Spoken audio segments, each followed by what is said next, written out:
The good old clap, take one. That's right. How many of you knew what you wanted to be when you were 7 years old? I did. I wanted to be world champion. Hey, is there honesty involved in this podcast? Can we be honest? You can shut your fucking lips. And then I just say, put them up, what? Let's go. He's like, you look too pretty on the wave. Get ugly. We can talk about DMT if you want. I thought we were boxing.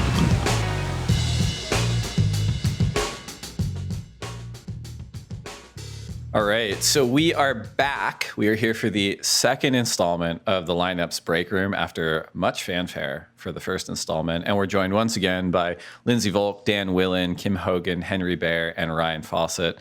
Thanks to everyone for coming back. Thank you. Hello, coworkers. What's up?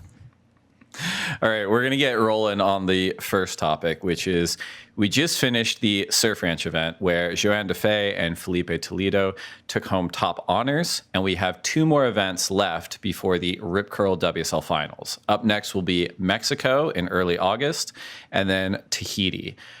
Right now, we're looking at who is not qualifying for the 2022 WSL Championship Tour. At the end of Tahiti, we're going to be taking the top 20 men and the top 9 women for qualification for next year.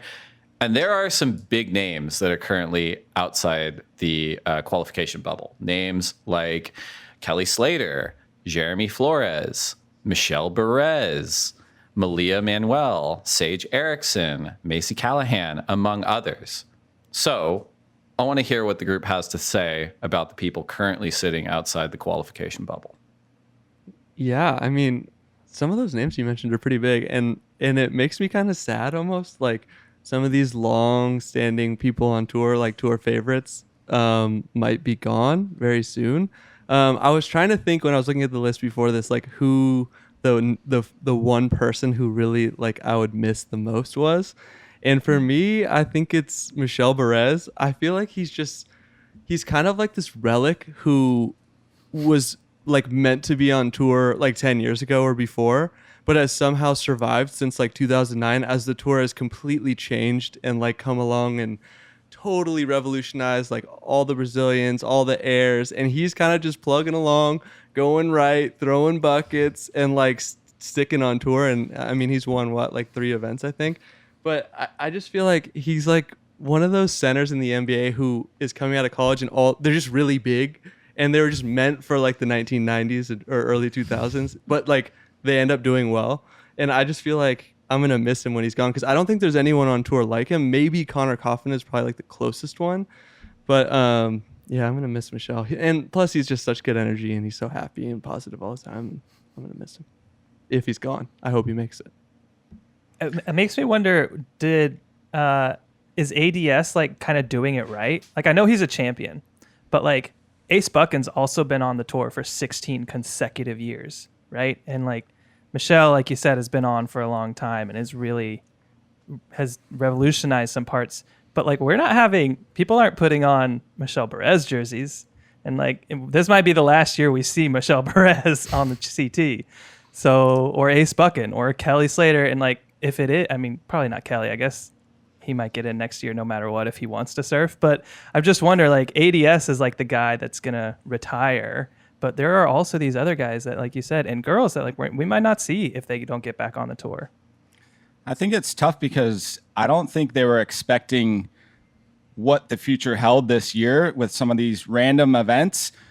It can happen anytime, and yes, you need to back it up with your QS results. Look at guys like Wilco. He wasn't expecting to fall off. Unfortunately, he did. So I think when you look at Ace and Michelle and Jeremy, they weren't expecting to fall off, but Adriano was like, you know what? I think he made a conscious decision to say, I've had a great run. I'm going to hang up the hat and do it in fashion and have fun while I do it. Yeah, but at the moment, Adriano's like 13th. Like he could probably come back if he wanted to next year. He's just had a long run. But I think like even Owen Wright's 20th. Like he's right on the line. Like it, and Courtney Conlog's right on the line for the women. It's crazy that some of these huge names are gonna have to do the Challenger Series. And how many of them do you think will? Like, I mean, you get to a point where you've been on tour for 10 years. Like, is there a point in doing the QS and Challenger? Like it almost feels beneath a lot of these names. Yeah, Lakey is 17th. That's a Yeah. crazy position for her to be in. And to imagine her doing QS events is like you're saying, it's like, ooh, I know. feels like a weird sort of huge backtrack. It's like Lakey and Malia just dominating the QS. Yeah. Like that Galisa event everybody surfs in every year. Yeah, and I mean that happened for years too. I mean, I think this year in particular, just because the schedule's been so COVID impacted and unique, that even the surfers up at Surf Ranch were talking about how, because there's been new venues and because it's been so much change from what it was traditionally, there's been different results, and people have done differently. Lindsay, I'm curious, just from a marketing perspective, the value of having a broader global representation on tour seems to me like it's very, very high, right? And the names that we've highlighted both on the men's and women's side this year that are currently outside the requalification bubble, you have Tahiti's sole representative in Michelle Perez. You have France's sole representative in Jeremy Flores. You have Costa Rica's sole representative in Brisa Hennessy. How much of an impact does that make just from the strategy and marketing in terms of how you would approach the season next year if you were down 3 countries potentially? That's really interesting. I mean, I think it's obviously, being the World Surf League, it's hugely beneficial for us when we have multiple countries represented. And so it's helpful to us because we can tap into their fandom and that market better.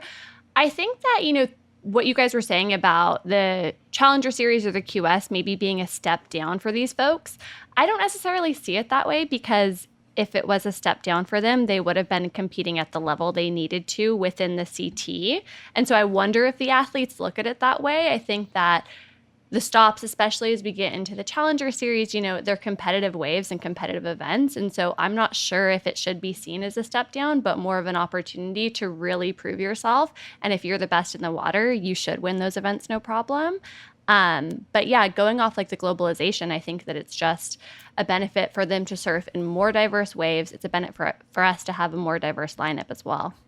I mean, even the number of names that we've listed too, like, someone called Michelle Perez a relic. You can take that up with him, I guess. But the amount of people that actually try to surf in the world is in, the tens of millions or the hundreds of millions. And then the percentage of them that ever even compete is so small at any level.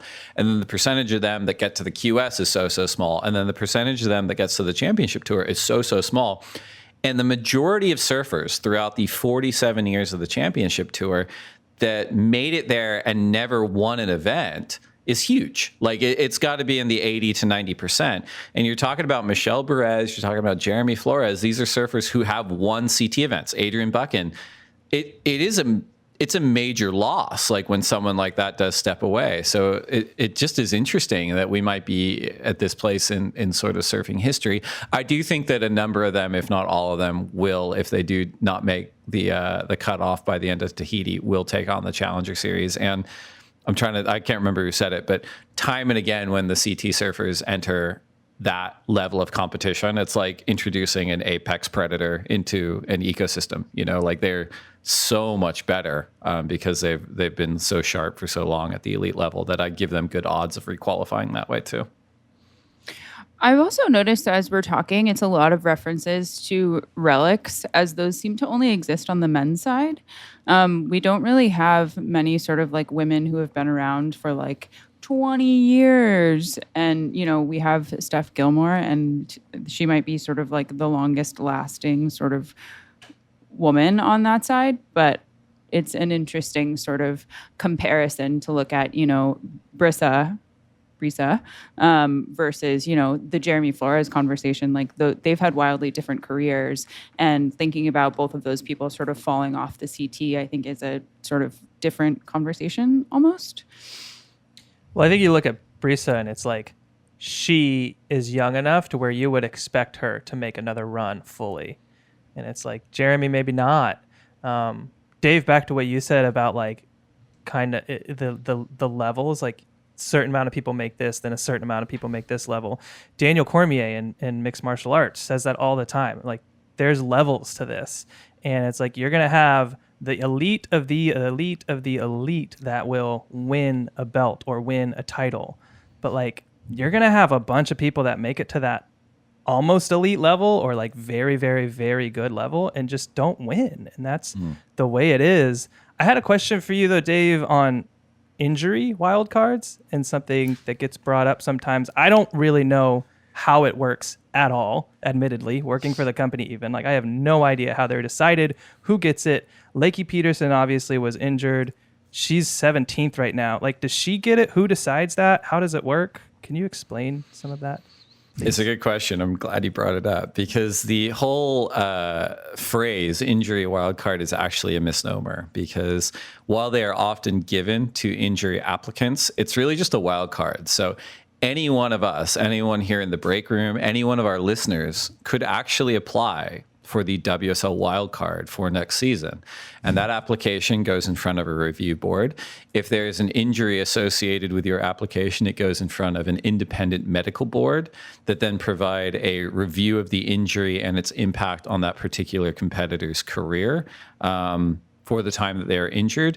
And that all goes into inputs that are then sort of digested, and then a ruling is made on who those wild cards are given to. Again, often it's given to injury applicants, but in the event that it's not, sometimes it's gone to next in line on the CT or next in line on the QS if there weren't a number of injuries. And again, per the rule book, it could actually go to anybody. So maybe one of our listeners or maybe one of our break room panelists could apply just as a sort of intellectual experiment.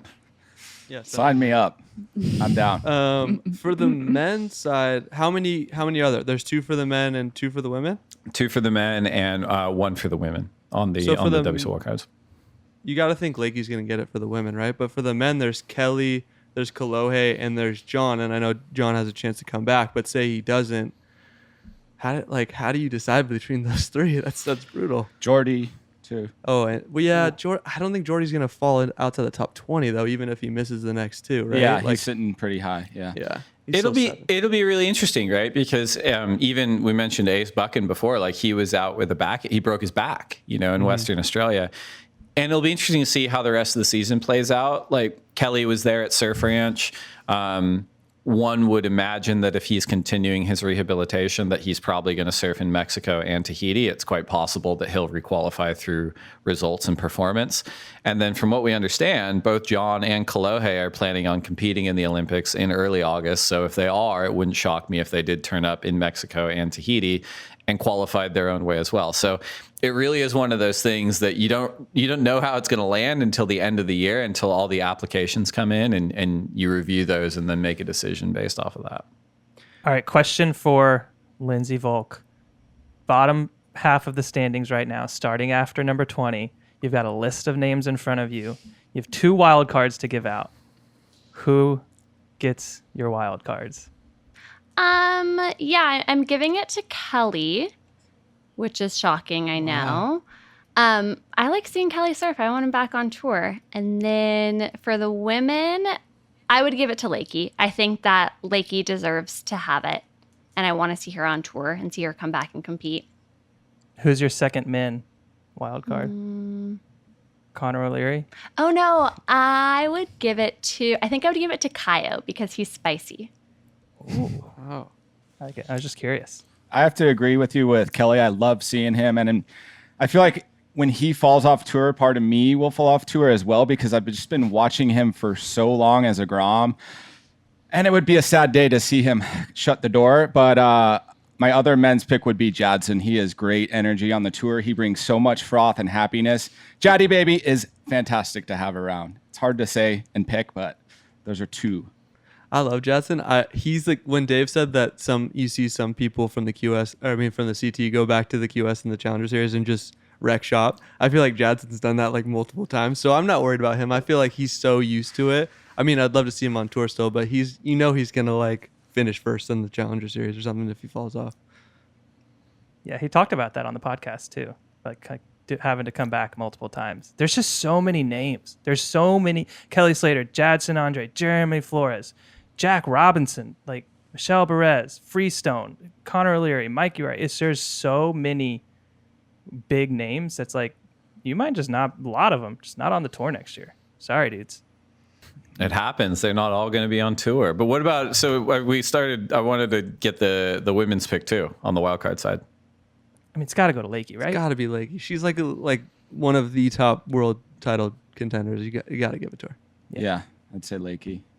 I like watching her on those huge right-handers. Her carve game is mental, and she brings good energy. She's a very focused athlete, and the tour misses her. And she wants it too. From when she was on the podcast, like how bad she wants to. She really wanted to be part of the Olympics, and she just missed out. She really wants to get a world title. Like she's got the fire. I like it. So let's pivot topics a little bit. We mentioned that there's levels to this. And on the Women's Championship Tour, we're looking at an interesting sort of ranking situation. We've got 4-time reigning world champion Carissa Moore, almost 10,000 points ahead of number 2 on the rankings, which is pretty much a whole event. She's almost a whole event ahead of everybody. And we had Isabella Nichols on the podcast recently that was talking about the WSL Finals format, which will take the top 5 surfers and pit them against one another in a linear competition format. And we're talking about, well, if Carissa's number 1 and she's sitting at the end of the format and she's going to compete for the world title in a best 2 out of 3 heats scenario, what number do you want to be in heading into that? Do you want to be 5th? Do you want to be 4th? Do you want to be 3rd? Do you want to be 2nd? It's really, really interesting on the Women's World Tour right now, and I wanted to get the team's opinion both on Carissa's dominance and then also the finals format on whether Carissa sitting at number 1 is where she wants to be, or would she rather have some momentum heading into that final clash for the world title? I think from my side, I think that the Carissa spot is really interesting. I was surprised, like everyone else, when she lost Surf Ranch. I mean, we saw her training in different wave pools, like really out there to get it. And you could tell she was sort of visibly upset when she didn't win. Of course, happy for Joanne because they're friendly. But that was a shock. And I think that based on that, I feel like she might want to be able to have like a run up rather than being number 1. She might prefer to be number 2 so that she can get in the water ahead of it. I see Dan shaking his head. Is that an unpopular take? You think she wants to be like a shark sitting and waiting?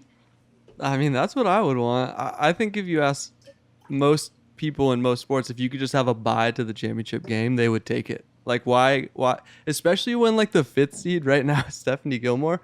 Like, that's a nightmare. That's a nightmare situation getting her in the first heat.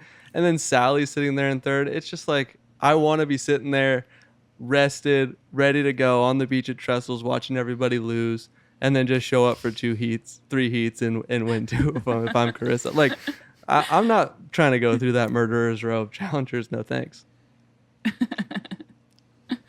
I mean, theoretically, Dave, could they theoretically, Nadina and Carissa right now, go to Trestles, post up, miss the other events, and just train every day at lowers and prepare themselves for the finals day? I don't know mathematically if they can do that. I'm going to say no, right? Because there's still 20,000 points on the table between Mexico and Tahiti. So if they don't turn up in either event, they could easily forfeit the number 1 spot. I do think it kind of comes down to psychology in a lot of ways. Like some surfers, and we can kind of like hypothesize, are totally fine with the pressure of sitting in the number 1 spot. And as Dan said, like, hey, you're already in the title hunt and you already get at least 2 chances to battle for a world title. Other surfers might say like, I don't want to be sitting there watching some like train on the tracks heading at me. I don't want that at all. I want to come in at number 3. So I'm interested in getting everyone's opinion on Carissa's number 1. Do you think she wants that, or do you think she'd rather have the momentum and a little bit of an underdog scenario? I'm doubling down on what I said. I think that she would want to be number 2, but I don't know. I honestly think she's going to want to touch the water. And like I hear Dan, apparently he's close with a lot of athletes in other sports who want to bye to the championship. But I mean, we talk a lot about how surfers need to be the best at every wave on tour. I think that what this new finals format like sort of indicates is you need to be the best in the water in terms of the best at that wave and the best like psychologically as well. Because this is the first one, I just think it's such a big risk. Like being number 1, like great, you only have 3 heats, but if you blow it, can you imagine that sort of like how you feel? We talked a lot about how Lakey, she really wanted the Olympics. She really wanted that title race when it was down to her, Steph, and Caroline. And you can see when these people lose it, even in the previous format, it's so devastating. So in a one-day winner take all, I think the stakes are even higher. You're right. I think that like the stakes are really, really high and I don't have the contacts in the NBA or NFL like Dan has. I really ask people, but I think just texted me. I think he's right. I think he's right in that you don't want to go up against Sally and then have to go up against the number one person, like whether it's Chris. It's like Joanne being in that 2 spot. Like, yeah, it's maybe great to have a warm up, but like the best of the best on the occasion, the whole name of the game is like performing under pressure. That's the Super Bowl. That's the NBA title. That's the WSL Finals. Is like the pressure is on. Now Carissa, perform. And I don't know if any of us have really any doubts. I don't, that Carissa could just turn it on and like belt whoever's coming up at her. 2 out of 3 heats, like good luck beating Carissa. She's really, really strong. So on recent podcasts, behind topics of UFOs and ghosts, this has been my second favorite thing to ask, which is what are the worst positions in the WSL Finals format? And I'll put the consensus to this group to see if they agree or disagree. But we agree that number 4 is actually the worst position in the WSL Finals because you have to deal with the same shit as if you're number 5. And if you're number 5, you're just stoked that you squeaked in. But if you're number 4, you get 0 benefit between 5 and 4. You still have to compete in the same amount of fucking things to win the world title. Second worst position is number 2 because you theoretically just have to watch that train coming at you on the tracks and you only get 1 shot at it, as opposed to number 1 where it's like, whoa, I was stunned by having to deal with whoever came to me in the first heat, but at least I get best 2 out of 3. So I'm putting it to the group to either confirm that that's the right thinking or to challenge.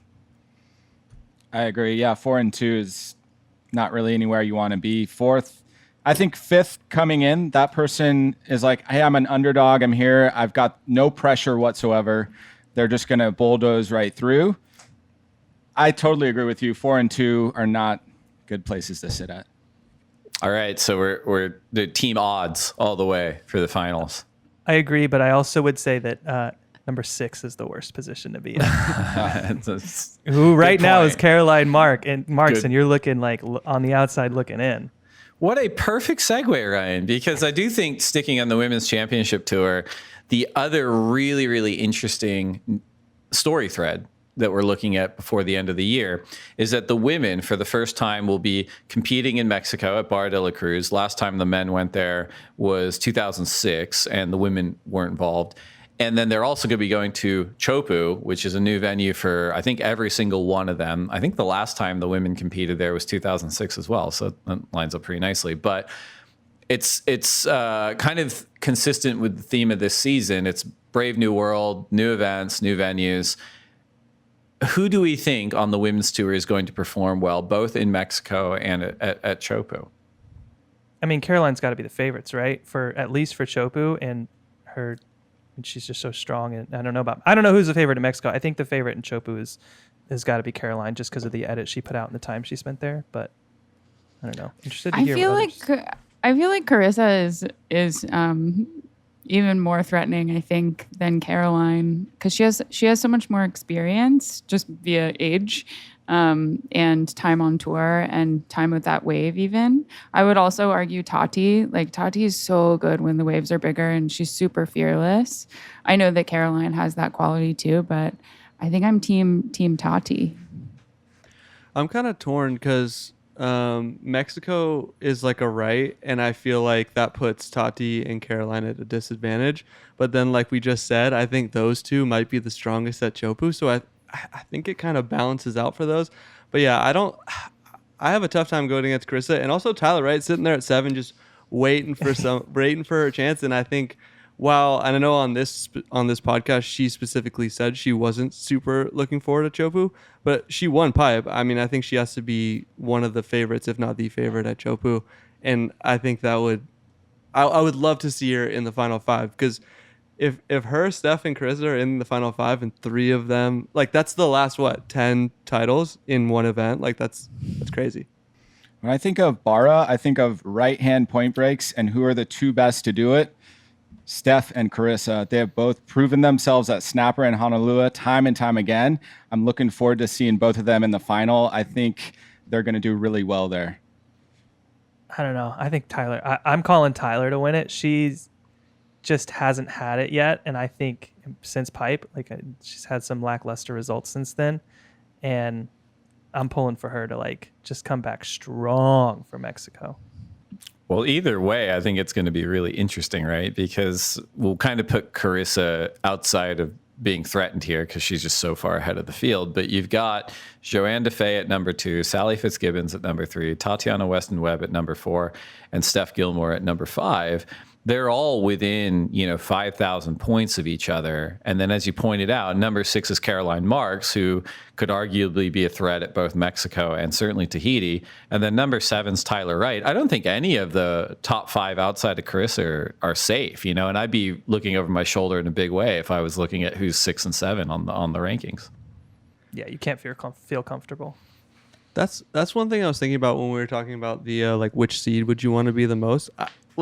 You don't really have any control over that unless you're throwing heats at a specific point to get down the rankings. But you can't do that with Caroline Marks and Tyler Wright just sitting there at 6 and 7 waiting to catch you. So I don't know.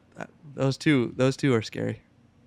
Definitely. I wouldn't be surprised if there's a huge shakeup as we go to Mexico and Tahiti. I think that these are sort of the events to watch specifically on the women's tour. It's getting a little bit boring on the men's side. So we'll have to see what happens there. I'm excited for Caroline to have her run at this. I think she's really exciting, and I think that her youth as a perspective is going to bring out a lot. And then I think it's the future of women surfing sort of starts with this event, and it starts with Caroline's performance on tour. So I'm eager to see it happen, and then what the impact is on the rest of the women in the lineup. Also, shout out to Joanne Defay, who won the Surf Ranch, and we haven't really been talking about. But I know. Who's also really good at big waves.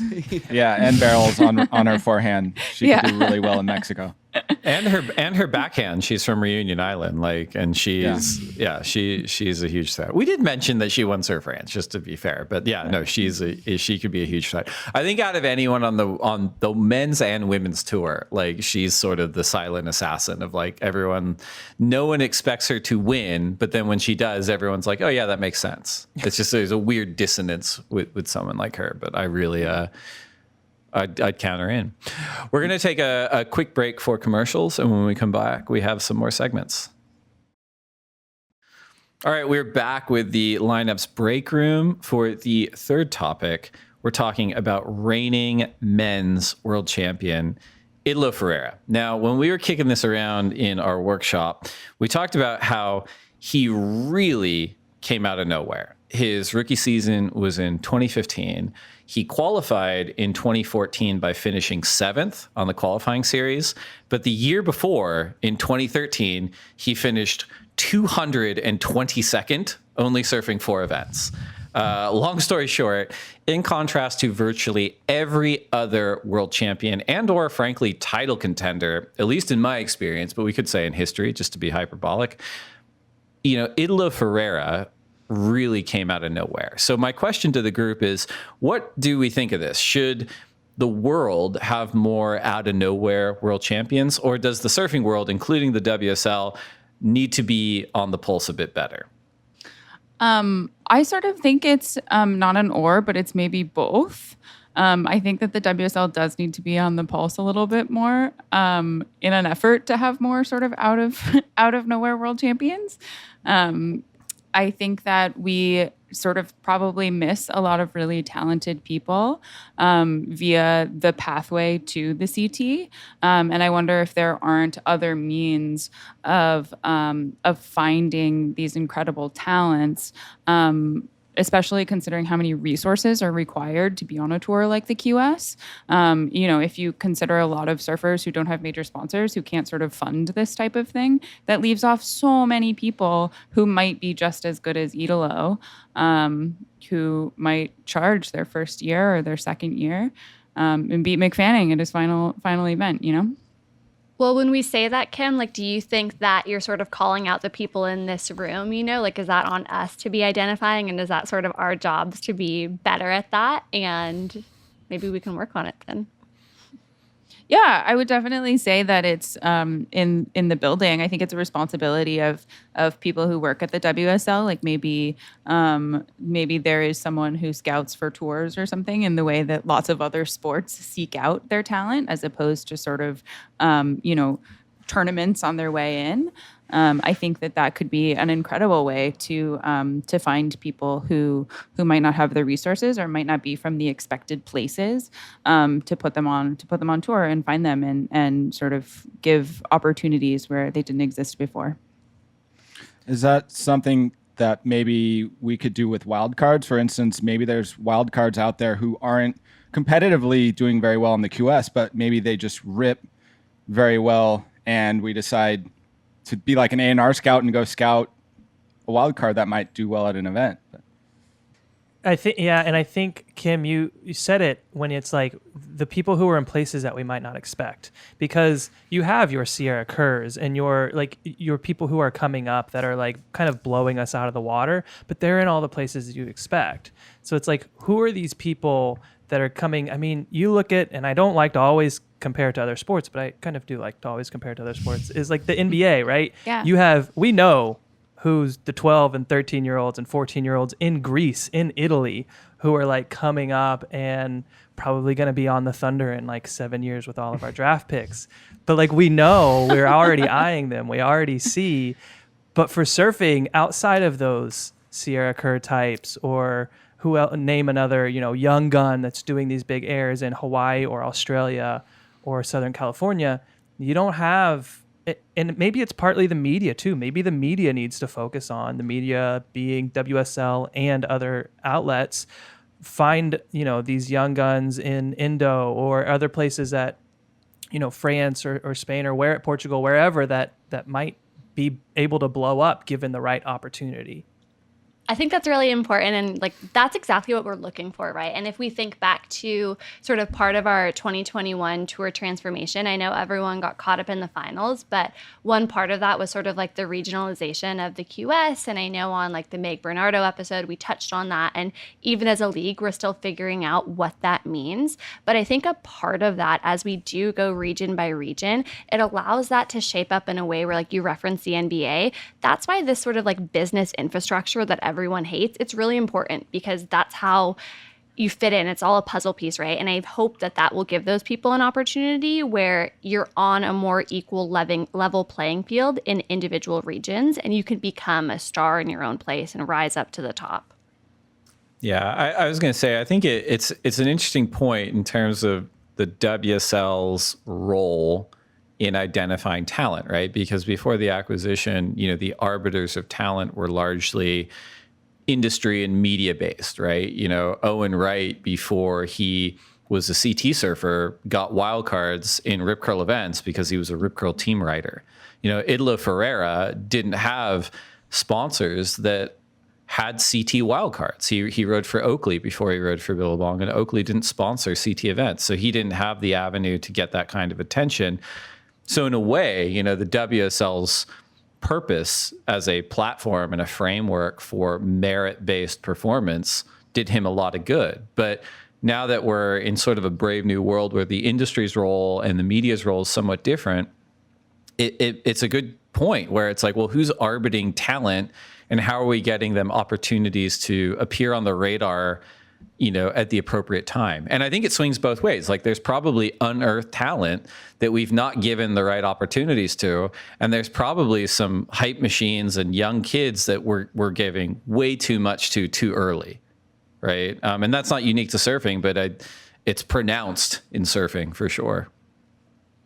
Do you think it's kind of off topic, but from like a stardom perspective, that the guys and women who come up very heralded, like when Sierra Kerr gets on tour, she's going to be kind of a star, or we're going to treat her like a star. Same with Jack Robinson. Do you think it makes them more successful when we know them from the time they're 12? Or do you think like an Italo or a Giannis in the NBA comes out of nowhere and then now wins a title, gets the MVP, whatever, and they're just like these great stories? I think that all depends with the individual, but as we've seen with Italo. He has excelled with that by coming in under the radar. I didn't know where he was coming from. I remember him at Fiji doing just crazy frontside floaters at Cloudbreak and being like, this kid is next level. Where did he come from? And then the people who are hyped, I can imagine they feel so much pressure to live up to those expectations from their family, from their sponsors, from the World Surf League and the viewing public, that I'd rather go the opposite. I'd rather go the Italo road, to be honest. I feel like this is like the Kolohe story, right? Like we've known him as long as we've known Sierra Kerr, right? And, I think we could all talk about what's happened to him and the, trajectory of his career on the CT.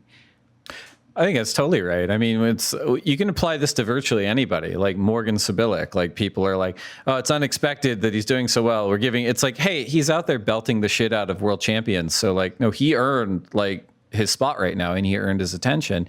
And we talk about this on the podcast like more often than not, but like, yeah, Kolohe has had an awesome career. So has Julian Wilson. Like they both had awesome rookie seasons, but compared to the surfing industrial complex's hyping of them, they were failures. And so the consumer says they're failures and they have to deal with that psychologically, which fucking sucks. Like I would way rather be Italo Ferreira or Morgan, who no one gave you a second look and you didn't have to worry about that. You just went out and did your thing. Yeah. Mm-hmm.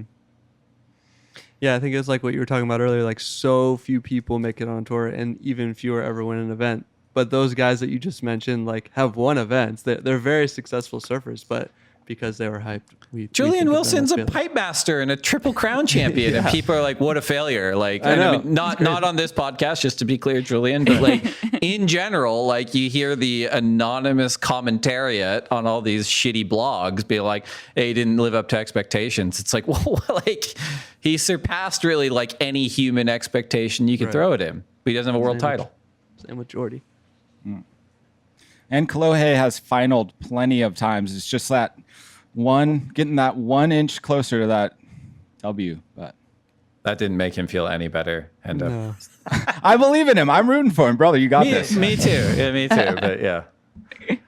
All right, with that, we've got something I am very excited for. You all know I've been waiting for this.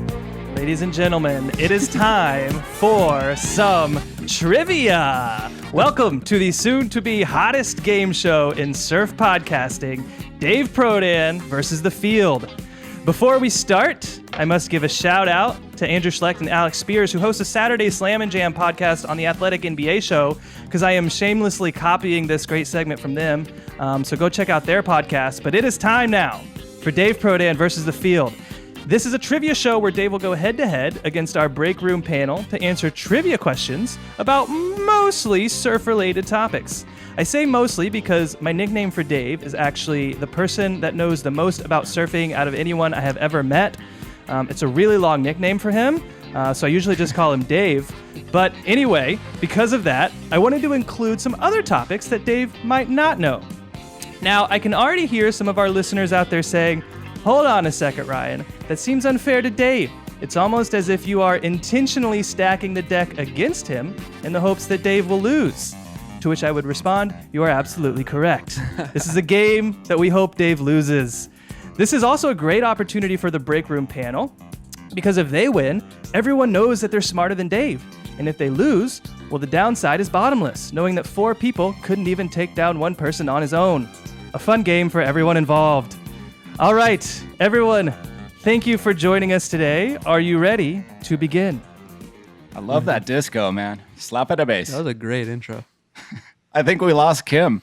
We lost Kim. Hopefully she jumps back in. I'm going to go over the rules, and then we'll do a pause if she doesn't come back in. There's Kim right now. Kim? Can everyone see me? And You're back. what's your answer? Yeah. You're What's on your the answer, clock. Kim? The game's on the line. It's probably Andy Iron. It's 4-4. Yeah. Probably Andy Iron. All right, here are the Damn rules. it. We'll run through the rules really quick. I've come up with 8 trivia questions. These are questions about either the current CT, past CT, things related to the WSL, ASP, or really anything else that I thought might be fun to throw in. We'll start with the break room panel, who will pick a number between 1 and 8. That number will correspond to a question. Some questions will be very easy. Others will be ridiculously hard. You won't know which one you're going to get. A correct answer is going to be worth 2 points. If you get the question wrong, the other side will get a chance to steal for 1 point. After we finish the first question, Dave will choose the next number, and we'll go back and forth until all of the questions have been answered. Now, break room. You guys will need a team captain for the purposes of simply picking the number and giving me a final answer after consulting with the team. I have given a shake to our trusty 8-ball, and as it has dubbed the captain to be Lindsay Volk. So, with that, are there any questions before we get started? Let's go. All right, let's do it. Lindsay, I just need a question. I just need a number, 1 through 8. I'll pick 3. Number 3. Ooh, maybe one of the hardest questions on here. Starting off tough. You might remember at the 2019 Freshwater Pro, we were treated to a live performance by the band The Raconteurs, led by frontman Jack White. Besides the Raconteurs, Jack White has been in 3 other bands. For 2 points, name 2 of those 3 bands. And this is the only question with a bonus point. I'll give you a bonus point if you can name all 3 bands. Okay, we definitely know one of them. Yeah, White Stripes is one of them. Definitely White Stripes is one. No idea. Ryan, this one's hard. I told you started off very hard. This feels like Hendo's. It's in my alley, but yeah, I'm stumped. I was gonna say the Strokes, but that's totally wrong. We're gonna need 2 bands. Ryan, you're not on our team? Wait, what happens if we don't answer? Is there an option to not answer and not lose points? That is not an option. If you don't answer, Dave gets the chance to steal. Mm-hmm. Can we call a friend? You cannot call a friend. You don't have time. All right. The White Stripes, is that one answer? Yeah. For sure. Okay. That's our one that we definitely know. And then what's the second answer? We're going to leave that one blank. Yeah. He's got to have put out a solo album, right? Yeah, just Jack White solo. Jack White and the something. That's a good guess. Oh, no. I didn't even think of that. You have broken the machine. No workarounds. I said band, so I'm not going to count just Jack White's solo project. So I'm sorry. That isn't correct. Dave, for a chance to steal for 1 point. But I have to answer 2 bands? You have to give me 2 bands. In addition to the White Stripes and the Raconteurs. The White Stripes can be one. The Raconteurs was the band that we saw at the Freshwater Pro. So the White Stripes could be one of your answers. We don't know if that's right or not. And then well, I know at least one other band that he was in. So he was in the Dead Weather and he was in the White Stripes.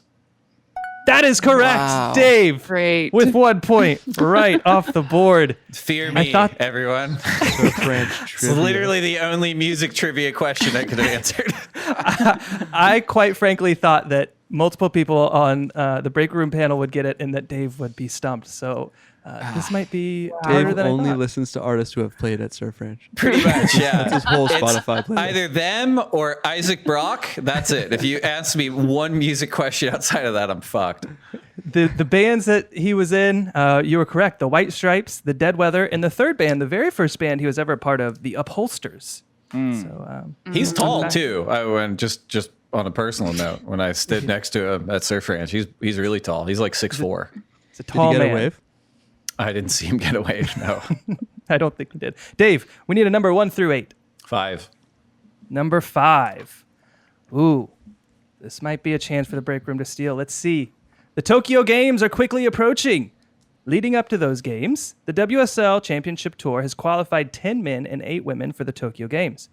Of those 18 people, who has the most Instagram followers among men, and who has the most Instagram followers among the women?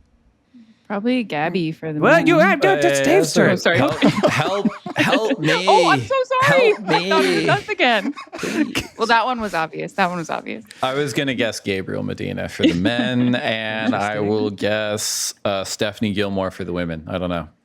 Wow, Dave coming in hot with 2 points. The score is now 3-0. I got an assist from Kim just to sow discontent on the break room team side. Sorry, I'm so bad at games. All right, Lindsay, we need a number 1 through 8. Let's go with 1. Number 1. The question that I had to change today because it was previously about Mexico, which everyone already knew.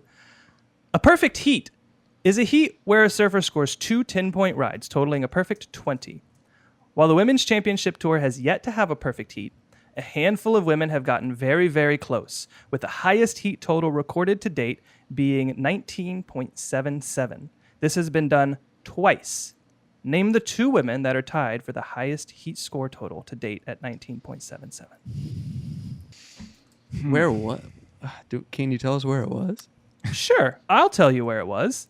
One of them was in France in 2013, and one of them was at the Gold Coast in 2016. That might have just helped Dave more than it helped you, so I don't know. That was 2016 Gold Coast, you said? Yep. I'm thinking Carissa and Steph for some reason, but if Gold Coast was at Silvana where she had that air, which she got a 10 on, that was 2016. She did that air reverse. She got a 10, I'm pretty sure. She got a 9.7 after that. Do you guys know? That's tough. I feel like Carissa at France is a safe bet, but 2013 Yeah. is a long time ago. She would have been really young. Yeah, but she won a title. A lot of debate. Dave hanging in 2014 the maybe? wings, waiting to pounce. I know the answer. So Putting the pressure on. Dave Prodan putting the pressure on the break room. What was the France love one? it. I think I have the France one actually. Was it 2019? 13.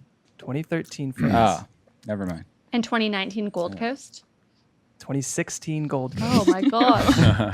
This team is in shambles. So All right, it how was many more clues do they 2017. get? Like, what do we That's need to it. do here? No more clues. And I'm down with your answers. I'm saying Yeah, Silvana that for was where- 2016 Gold Coast. But I don't know. What do you guys think? I need It's 2 got to be athletes. Carissa for one of them. It's got to be Carissa. I France. feel like it has to be 2013. Carissa and Steph, but that's just because I'm probably discounting Silvana's greatness. All right. I'm What are down with your that. final answers, Lindsay? We'll go with Silvana at the Gold Coast, and then we'll go with Steph for the other one. I'm Or sorry, Carissa. that is I'm not sorry, correct. I forgot Dave. the answers I was supposed to say. Dave, tell us who it really was. Well, I mean, I probably sounded more confident than I did before, but my recollection is it was Sally Fitzgibbons in France and Steph Gilmore on the Gold Coast for 19.77 Wow. totals. That is correct. Deep Great. pull. Dave steals the point. Sally. Sally Fitzgibbon, 2013 France, and Steph Gilmore. Dave's also the only one who was working here in 2013. I was also going to say, so- were you there for both of those probably? Yeah, I was. So Yeah, that makes What's the sense. score? And he was working on the women's tour, so this feels like it has a severe bias. I need to tailor these way more to the break room is what I'm learning. I'm sorry. I think I was there too, but I let you guys down. I blew it. Hendo was there. Hendo edited the footage of both of those rides. I had Most to likely. type 19.77. That's what I remember. All right, Dave, we need number 2 through 8. 8. Number 8. Ooh, you might have a chance this one, team. All right. This year, ABC will be debuting a TV show made in tandem with the WSL called The Ultimate Surfer. This show gets its namesake from the extremely popular UFC show called The Ultimate Fighter, a show that many people credit to launching the global success of the UFC. The Ultimate Fighter first premiered in 2005, and since then, there have been 40 winners on the Ultimate Fighter main show. Your job, just give me one winner of the 40. 40 winners, just give me one. I cede the rest of my time. I don't watch pajama wrestling, so I've got no fucking clue. Pajama wrestling. Dana White's coming after Dave. That's All right. right. All people that are very like non-violent, by the way, coming after me for that one. All right, break room team, just one. All we need is one name of a winner. Oh, is no one else working on the Ultimate Surfer project at WSL? Do you guys not know one? Well, I don't know if I can pronounce the last name, but it's like Daniel Cormier or Daniel Cormier. I've only ever read it. He won it? No, he Did he not win it? He's really old. Okay, well, it's I feel not like our he was a official coach or answer. something. No, I mean, I haven't watched it, so if that's what I just feel like he's well known and kind of old, so I'd be surprised if he was on the show, but I'm down to go with it because I don't know. I don't have a better answer. Unless Hulk he was Hogan? like a guest on it where he was able to like get some sort of notoriety from it, then I'm pretty sure he was a winner. Like I remember when we were looking at like the impact of anyway, I think lock it in if no one else has another guess. Lock it in. Lock it in. Lock it in, Daniel Cormier. I'm sorry, Daniel Cormier was a coach on one of the latest seasons with Stipe Miocic. Some big names you could have pulled. Forrest Griffin won the first one ever. Nate Diaz, fan favorite. MMA fans are going crazy right now. Any of these names? Oh yeah, Diaz, Kamaru Usman, current UFC welterweight champion. He won. Wow, he I didn't won know that. way back. Lots of pajamas, lots of wrestling that you guys missed out on there. Where's the pajamas? I don't. Yeah, I don't understand what that means. They're like the gi they wear is pajamas. No, not in the UFC. That's what they train on, right? I don't know.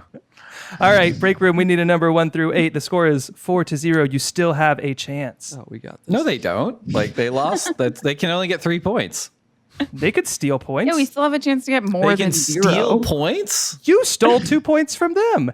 I know, but don't I have 4 points and we all missed one? We got this. Let's I go don't with know how 7. math works. Yeah, we're going but with going with 7. 7. 7. Mick Fanning, lucky number 7. Let's go. A chance for 2 points. The Tokyo Games are on the way, as everyone knows. On this show, very, very well, surfing has been accepted as one of 5 new sports to debut in the Tokyo Olympics.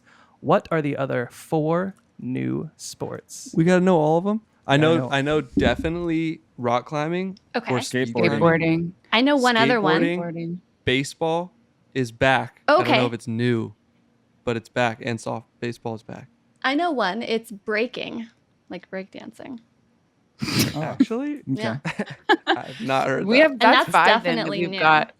But Final I think answer. Wait, you're sure that that's a sport that's in there? you know what? I was sure on the last one too, so I don't know if we can trust me. But Skateboarding, rock climbing, baseball, breakdancing.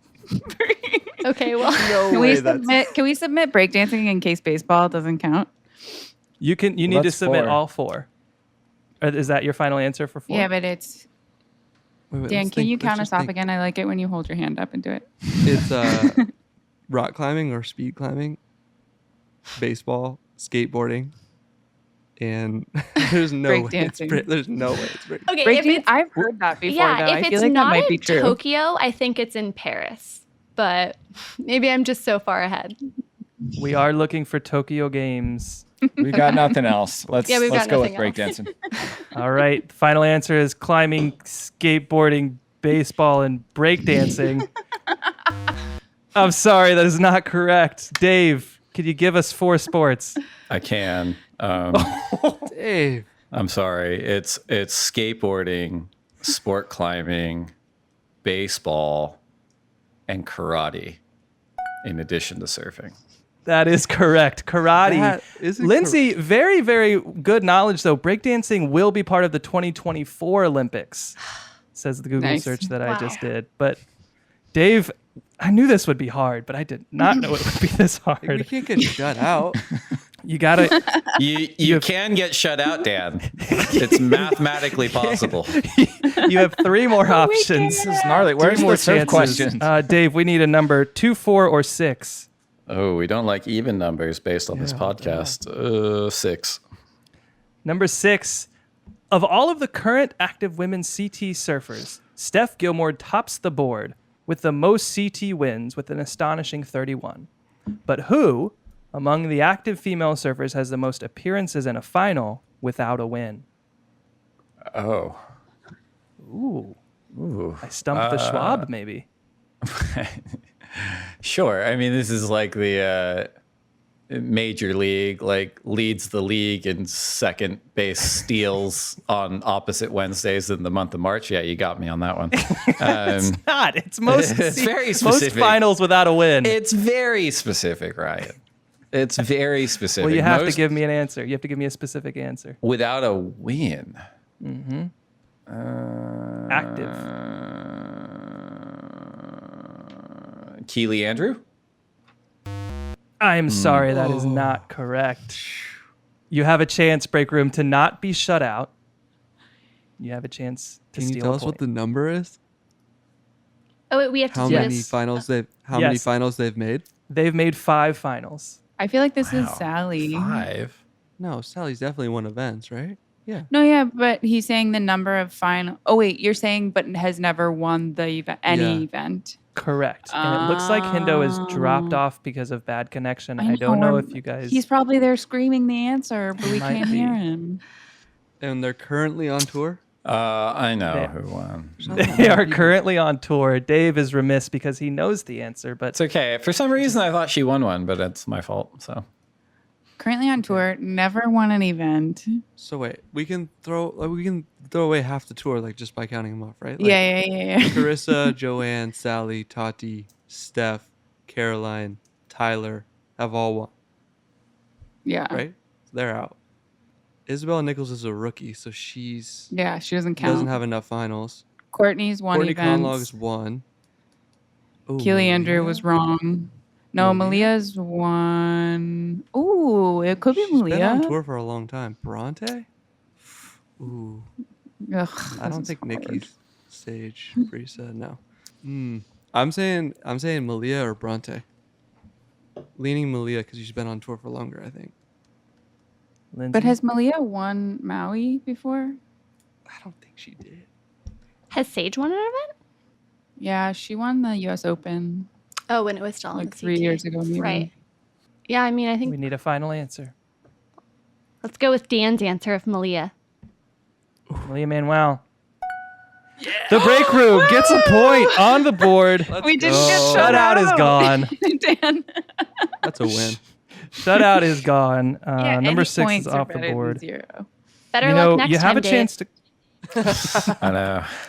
let this one show. Nobody shuts out the break room. Oh, Hendo's That's right. back. Great. Hendo, we got one. Hendo, you're going to be so proud of us. We got it right. Rad, something happened. I don't know. Froze. Malia Manuel did win the U.S. Open, but it wasn't when it was a CT event. That's what good tripped him up. job. Yeah, Good that's one. okay. All right. Good job stealing break room. We need a number 2 or number 4. 4. Great. 4. All right. We're saving my favorite question for last. Number 4. This year, the WSL will be determining the champion at its one-day WSL Finals event held at Lower Trestles. This is a very hard question, I believe. The last time Trestles was on the CT calendar was 2017. That year saw John Florence and Tyler Wright both capturing titles, but neither of them would be wearing the yellow jersey after that Trestles event ended. The question, for both the men and the women, who was wearing the yellow jersey after the 2017 Trestles event was over? Dude, all these are so hard. This is such a hard question. For some reason, I feel like Dave's going to know it, though. So. Who won in 2017? 2017. Oh, John and Tyler won. Didn't John and Tyler Solana won. and Toledo win the event itself? Yeah, this is next level question. Tough I one. want to say Mick for some reason, but I don't think that's right. These 2 people were wearing the yellow jersey after Trestles in 2017. The last time we went to Trestles. They would have been going into Tahiti with the yellow Jeep leader jersey, we would assume, I think. 2017. Was it Gabe who won Tahiti? But he wasn't wearing a yellow. I don't know. Any answers? We need 2 answers. 1 man, 1 woman. Who did John overtake to win? Time's going to expire. He must have won in Portugal that year. I think he beat Medina that year. So I'm going to say Medina for the men's side. Medina and Carissa. Or Tyler. Medina. Tyler won. Oh, but she Oh, yeah. didn't have the Jeep. Right. Maybe Are those your Steph? final answers? Medina and Carissa? Steph. So let's go with Medina and Medina Steph. and Steph. Medina and Steph. Lock it. Sorry, that is not correct. Dave, do you have an answer? A guess? Oh man, I don't know. I mean, that's a very specific question. I would go with I'd go with maybe Medina and Medina and Sally. Be my guess. You got one of the answers right, but only Sally. Sally was right. The men's, Jordy Smith. Jordy Smith was wearing the yellow jersey towards the end of the year and just could not pull it out. Of course. All right. Our last question, a very fun one. And it works a little bit differently than the other questions. Just worth like 12 Since points or like 1990 what's going on? No, there's still worth 2 points. Since 1999, and this one will start with Dave. Since 1999, there have been 11 men's ASP WSL World Champions. We are going to name all 11. So we'll start with Dave. He'll give us a number, or he'll give us a name, and then we'll go back and forth between Dave and the break room to name all 11 until someone gets one wrong. So, Dave, men's world champions? Men's world champions since 1999. 1999 was. There's only been 11. Okay. I should start with the easy ones. I shouldn't say 99. However you like. That's fine. We'll go in order. Mark Occhilupo. Wow, never Yes. ever would have gotten that. Break room. Give me a We just champion. name another one? No, It doesn't have to be in from the year order. 2000. No, doesn't have to be in order, right? Doesn't have to be in order. Oh, ADS. Adriana D'Souza. All right. Dave. Well, now that we're not going in order, I'm not going to give anyone the advantage. So I'll say Italo Ferreira. Italo Ferreira, last year's champion. Kelly Break room. Slater. Kelly Slater, the GOAT. Mick Fanning. Mick Fanning. You get to the button quick enough. Yes. Barco. Joel Parkinson. He's on the list. Gabriel Medina. Gabriel Medina, of course, is on the list. What? How many are we at? 1, 2, 3, 4, 5, 6, John 7? John. When there's John Florence. He's on the list. when there's people who have won And- more than one in that time frame, what does that mean? That we don't have to say them again? You got it. Okay.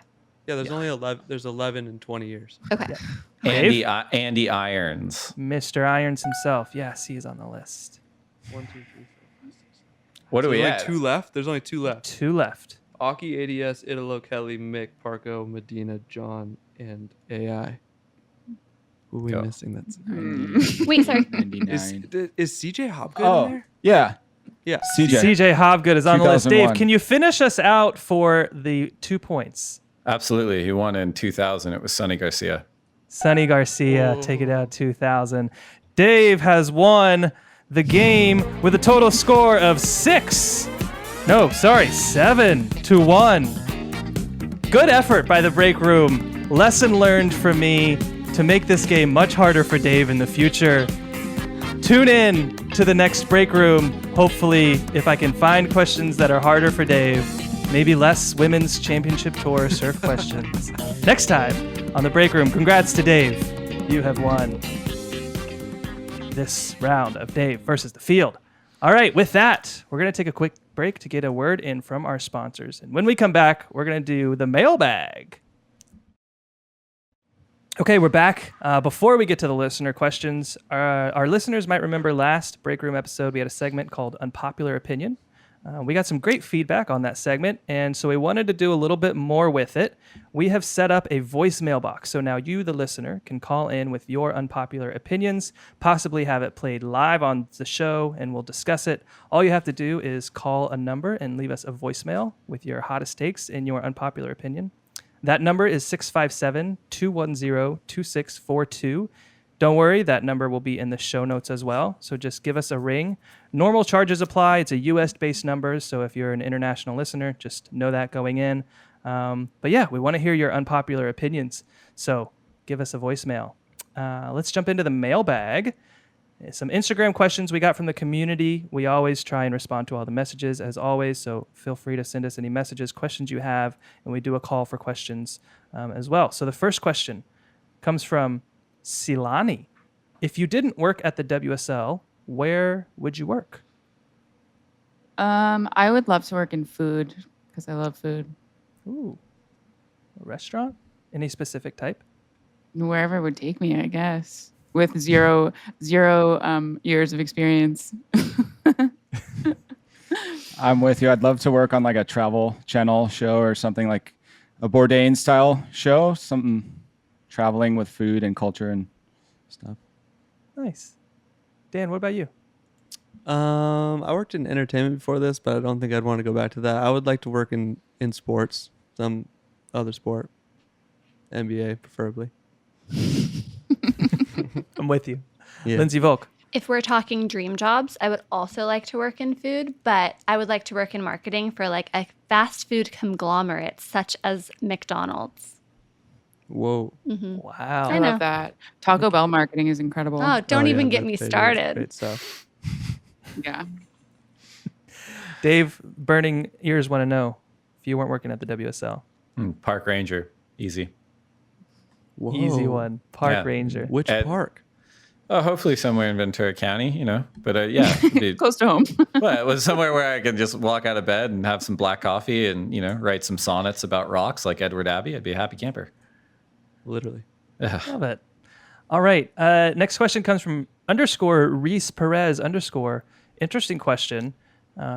When is it okay to take it to the beach?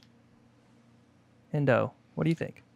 I think there can be like a lot of interpretations of that question, but first and foremost, I don't condone violence or anything like that, really. So I would have to say it's never really okay to take it to the beach. In my opinion, I think everything can be talked about.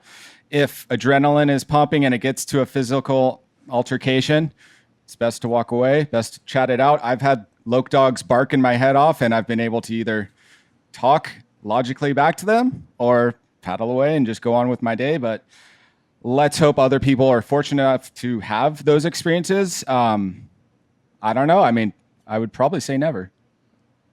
Kim, are you taking it to the beach anytime when you're out paddling around? Maybe. I would say either always or never. There's no gray area for me. I think that there are a lot of people who are really good at threatening in the water and really good at sort of that type of posturing. But I think that that's when it gets to be cowardly. I would rather never or always. When was the last time you saw a fight on the beach between surfers? It's been, I don't know. It's been a long time. I don't think I've seen one. All right. Next question comes from Salty Frames. Question is, should the surf ranch really be on the CT? I love this question because my answer is probably not. I would say no. And here's why. Because I think the wave is better served otherwise. I have an idea of why don't we do some type of all-star weekend like other sports do, right? Or Pro-Am or something where it doesn't have to be live. We don't have to ask our listeners to tune into 8 hours of something that, quite frankly, we all know they're not excited by. And we can finish it in post. We've done that before. And we could put together this 44-minute cool Pro-Am thing that could actually get some eyeballs and be pretty cool and still have a weekend at the ranch. So I don't think it should be on the CT because I think we could do better stuff with it. That's my opinion, though. All-star weekend type thing's pretty cool. Longest barrel, biggest air, that kind of little competitions and stuff like that. Right? I love that idea. Different boards, Harlem Globetrotter style. Yes. Washington Generals. Yeah. Yeah, I think there might be a reason that an incentive. They wouldn't need an incentive to do it because what incentive would Gabe have to come to the surf ranch if it's not part of the CT? But I mean, Dave guys could think still of do the something. 3-point contest because you can win a Kia or whatever they give away. Yeah, you can get your Kia from CarMax. Yeah. Dave, can you take that to Jessie Miley Dyer for us? I'm sure she's an avid listener of the podcast, so I don't need to. All right, next question. Gypsy _ soul _ surfer. Why are there no WSL sports cards? Linz, why don't we have sports cards for WSL? Gypsy, I'm so glad that this question came up because I think I know the actual answer. As we know, there are never a shortage of ideas at WSL, so this is something that I've looked into. But the first thing I will say is that we do have sport cards in our Portuguese market. So if you are a listener tuning in from Brazil, you should purchase those. Those were just launched recently, and they're doing very well. So great opportunity for our Brazilian athletes. In general, why don't we do sport cards? I think that it's probably a couple different reasons, like consumer aperture, what's the reason to do them? But when you look at sort of the landscape of sports cards, why aren't they as big of a deal as they used to be? It's a couple decades ago, sport cards used to be a bunch of different companies, and there was a lot of opportunities for athletes to have an opportunity to own their own IP, as well as teams, as well as different leagues. So there was a ton on the market. It was a really fun opportunity for fans. They weren't that expensive because everything was out there. As things became more commercialized, and I'm realizing this is a very boring answer, as they became more commercialized, then there's only a couple different companies who work with each league. So it's not marketed the same way. It's not like coming at you from all angles. It's only these 3 or 4 companies doing all of the cards. And so there's just not the same fan base around it. And I think that when you look at the history of the ASP, we weren't in a place as a league back when sports cards were this phenom to really get our foot in the door. I think that looking ahead, sure, we could do sports cards, but it's just not the same landscape. And I think that may have missed his moment. Obviously, what's going on in Brazil with that in market, we'll see how that does, and we can sort of expand it. But again, if there's a big consumer outcry for it, we are here to please. All right. So write in your letters to the WSL and let them know your appetite for sports cards. What about WSL-themed magic cards? Next question. What about NFTs, huh? NFTs. The next question comes from Mark Mori 10. Dave, question for you. Will the CT come back to J-Bay? I don't get to unilaterally decide, but sure. Yes, this championship tour will come back to Jeffreys Bay at some point. I figured you might know that one. Next question, Natan_Day. Sorry if I messed that up. Who has been your most anticipated guest on the show? Anybody have any guests that were most anticipated? I'm still anticipating Lisa Anderson's episode. I'm hoping and praying for that because I love her. We're trying to get Lisa on. Hindo, Is this a guest that has already been on the show or that is yet to be on the show? Either or. Well, I would say I was highly anticipating Tom Curran and Taylor Steele. Those were both great episodes. And then someone who really blew me away was Eski Britton. I really loved that episode because it was so different and refreshing. I don't know if it was highly anticipated, but it was highly engaging and fascinating in my opinion. It was really cool. It's a good list to give people, if you haven't listened to Eski Britton's episode, worth going back and checking it out. I liked the Mick 2-parter too. Our number 1 episode in terms of numbers of downloads, Mick Fanning, part 1 and part 2. Along with some other popular episodes, John, Steph, Kai, Sage, Carissa, Jamie O'Brien. Those are probably our top performing episodes. Dave, was there anybody that you were really looking forward to talk to and got to, or are still really looking forward to talking to? I'd love to talk to Chris Carter.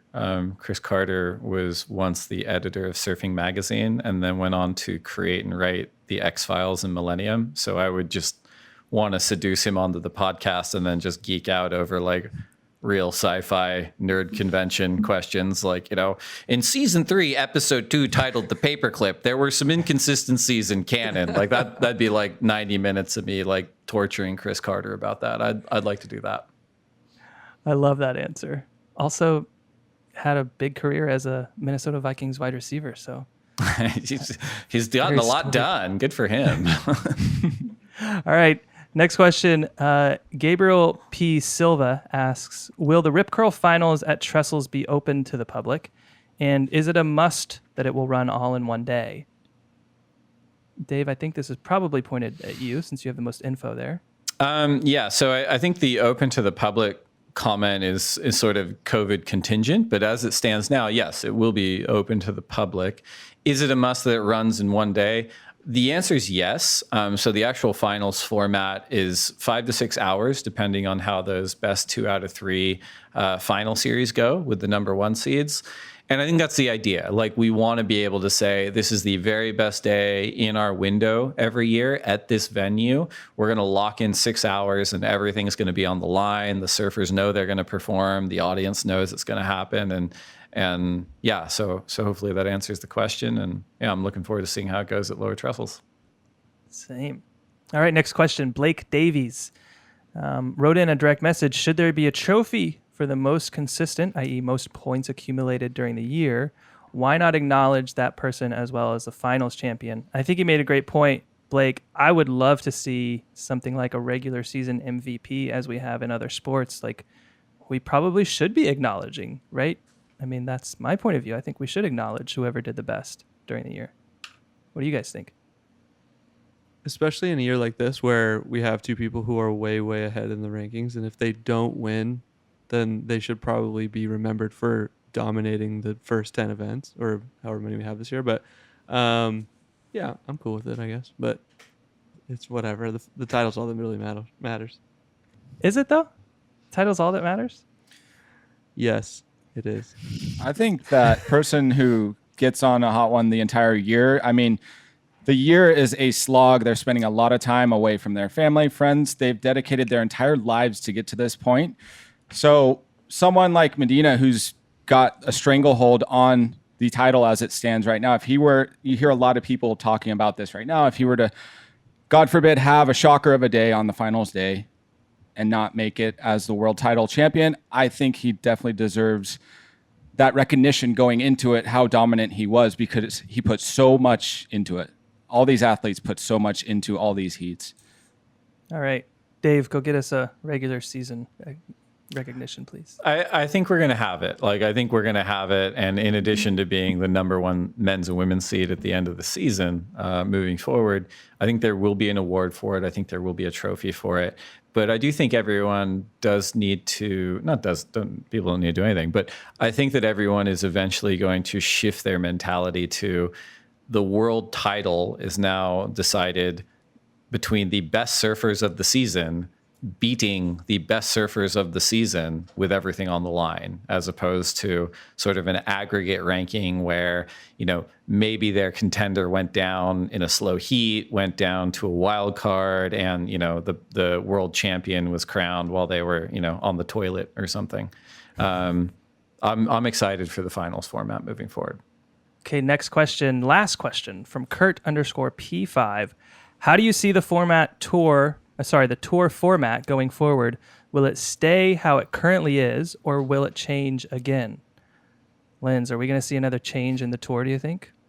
Yeah, I think definitely. I mean, that's my quick answer to it. I'm really excited to see how the finals plays out this year. And it's like we get to watch and find out, and maybe it'll be really bad and maybe it'll be amazing. So it's like, in terms of this change right now, it's kind of like voting. You tune in and let us know how it is. And if you don't tune in, shut up and don't talk about it. So I think that that's the take there. We'll have to see how it goes. But then, I don't know, something I'm really proud about working at the WSL is that we really have had continuous innovation. And I don't see a world where, even if this is a format that's incredibly successful for the next 10 years or however long it works, the world changes. It's going to be constantly evolving. And I think that the World Surf League will adapt with that. I know that after we had our first recording of The Break Room, our boyfriends over at Stab did a response to it. And in that response, they referenced something about how, the WSL, and I'm butchering their words, and I apologize because I don't remember the individual's name who was saying it, but they were talking about how World Surf League is constantly changing. So how can you expect people to not hate them, and how can you expect there not to be outcry from fans? And I actually thought that was a really poignant take, because it's true. There's been so much change in a short time span that in that realm, it's not that surprising. You look at MLB, and they're just trying to shorten their games, and it's complete outcry trying to shave off a couple minutes. So with that said, I think that it's understandable. Everyone's resistant to change. And I thought that was a well-made point that they had. However, looking ahead, it's innovation is so important. And as we think about, the thing that everyone hates about the WSL is where we're too commercialized and we're trying to treat this as a business. Is it because we're such capitalists that in this room we want to make as much money off of surfing as possible? Or is it that we truly believe that a rising tide will lift all ships? And so once surfing as sort of a business is more successful, every engine around it is going to have so much life and so much growth. So because of that, I think that the innovation will be even more important. Well said. Yeah, there's no follow-up to that. That was perfect.